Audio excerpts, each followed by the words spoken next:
One could argue that of all the greats from the 90s, Scottie Pippen would be the one who would thrive the most in today's NBA without having to adapt at all because of his court vision, instincts, and IQ at 6'8". Like many of the game's top players now, he had that unique blend of size, handles, and playmaking ability, and then he was an elite two-way player, being someone that can guard multiple positions. Let's dive into his greatest strengths during his prime years. So you've probably heard a million times about the triangle offense that Phil Jackson and his coaching staff ran throughout the 1990s with the Chicago Bulls and then with the LA Lakers during the 2000s. The effectiveness of the triangle hinges on all five players on the court having a very high basketball IQ and excellent continuity together. The Bulls, centered around Michael Jordan and Pippen, certainly had those two qualities, which is a big reason why they were able to win 6 NBA championships in 8 years. Pippen specifically flourished in the triangle because he was so versatile. Those unfamiliar with the triangle offense, basically it's a triangular shaped formation that enables a team to run a series of actions while keeping the floor well spaced. A way to describe it is like a zone offense, where each player is positioned at a designated spot on the floor, and then what follows are an assortment of passing options and movements to create quality shots. Here's the look of it. So you have the strong side post player, here's the strong side wing, here's the strong side corner, here's the point or the opposite side wing depending where they're stationed, and then here's the opposite side post, otherwise known as the pinch post.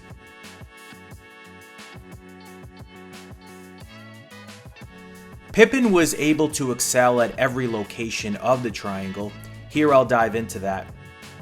Sometimes from the point, or in this case more recognized as the trail, you'd see him collect a handoff from the pinch post player, often Michael Jordan, and then soar to the basket. From the strong side corner, he'd catch defenders napping and cut baseline for easy layups and dunks.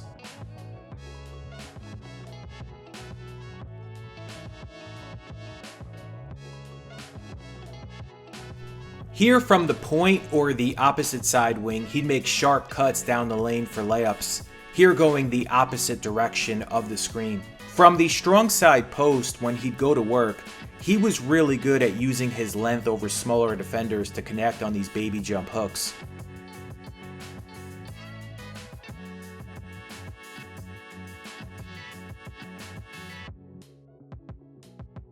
The same here from the pinch post.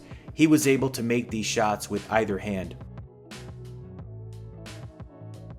Pippen was even better as a facilitator in the triangle, and just in general. He was one of the first forwards to be a primary playmaker. A lot of times you'd see him operate from either the strong side wing or the opposite side wing, and he'd deliver an alley-oop to the pinch post player, who would spin off his defender and go backdoor for the finish off the toss, often that player being Jordan.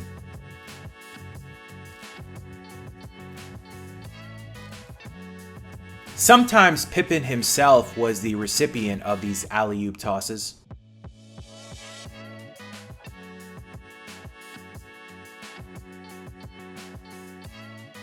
Pippen was the one generally who brought the ball up the floor for Chicago and would initiate the offense. This enabled them to do a lot of grabbing and going to push the pace a little bit and prevent opponents from establishing their half-court defense. It made it harder to get enough eyes and bodies on Jordan by the time they got up the court.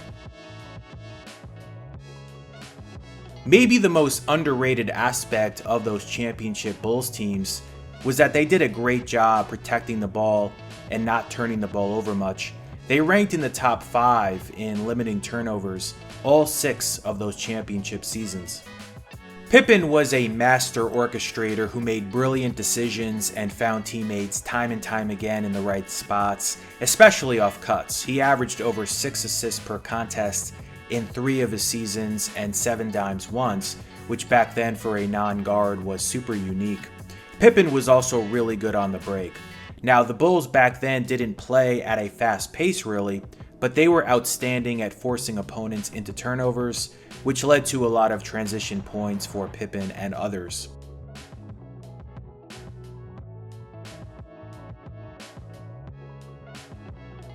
That brings us to Pippen's defense, which was elite. This was another piece of his game where he was ahead of his time in that he was able to effectively guard multiple positions as both an on-ball defender and help defender. He led the league in steals during the 1994-95 season and 3 times had over 200 of them. On March 8, 1994 against Atlanta, he had a game with 9 steals. Deflections weren't officially tallied back then, but I would take a guess he ranked in the top 5 each of his Chicago seasons. He also had some incredible chase down blocks throughout his career.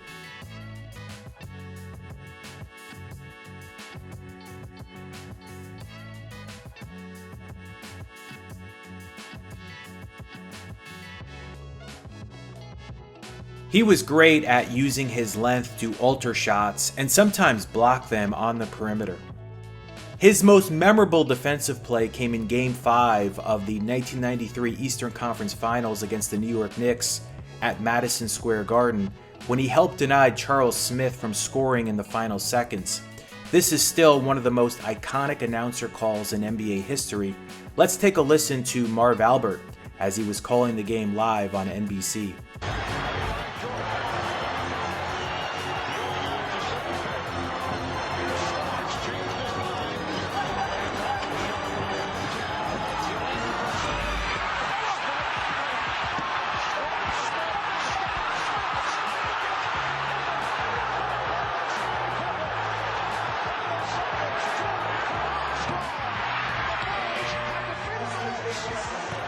His biggest weakness was his perimeter shooting. For his career, he shot 32.6% from three-point range, but he did hit a few big threes throughout his career nonetheless, including this one while playing for the Blazers in the 2000 Western Conference semifinals against the Jazz.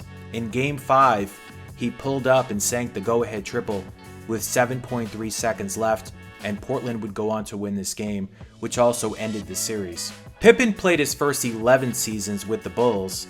Then, what often gets forgotten, he played the lockout-shortened 1999 season with the Rockets before playing 4 seasons with the Blazers, and then he wrapped up his 17-year NBA career back with the Bulls for a season. In all, he averaged 16.1 points, 6.4 rebounds, 5.2 assists, and 2.0 steals. He was a 7-time NBA All-Star, including in 1994 when he won the All-Star Game MVP award. He was also named to the All-NBA First Team 3 times, the Second Team twice, and the Third Team twice as well. He made the All-Defensive First Team 8 times and the Second Team twice. His best scoring season came in the year when Jordan retired to play baseball, when he averaged 22 points per contest in that 1993-94 season. He also won 2 Olympic gold medals with Team USA in 1992 and 1996. So that'll wrap up this video. If you like this kind of content, please subscribe.